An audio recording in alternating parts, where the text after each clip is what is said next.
नमस्कार मंडळी.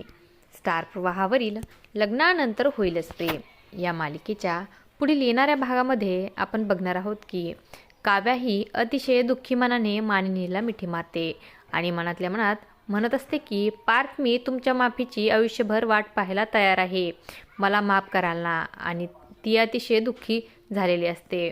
तर तिकडे आपण पाहतो पार्थ हा युगला बोलत असतो. युग, आज ना उद्या जीवा हा आपल्या घरी परत येईल आणि जीवा घरी आल्यानंतर जीवा आणि काव्या एकमेकांच्या समोर येतील आणि पुन्हा माझ्या मनामध्ये जीवा व काव्याच्या विषयी संशय निर्माण होईल.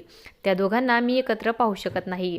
तेव्हा पार्थचे सर्व बोलणे काव्या देखील ऐकत असते आणि काव्याला मात्र खूप दुःख झालेलं असतं. तर तिकडे आपण पाहतो नंदिनी ही अतिशय प्रेमाने जीवाला आपल्या हाताने घास भरवत असते आणि ती बोलत असते की हा घास आईचा, आणि त्यानंतर ती आणखीन एक घास भरवत असते. तेव्हा जीवा विचारतो की हा घास कोणाचा, आणि तेव्हा नंदिनी ही लाजत म्हणते की हा घास नंदिनीचा. आणि तेव्हा दोघेही अतिशय आनंदित झालेले असतात. आता पुढे येणाऱ्या भागामध्ये नंदिनी ही जीवाला माफ करून आपल्या घरी परत जाणार का, आणि त्याचबरोबर पार्थ देखील काव्याला माफ करणार का, हे पाहणं अतिशय रंजक ठरणार आहे.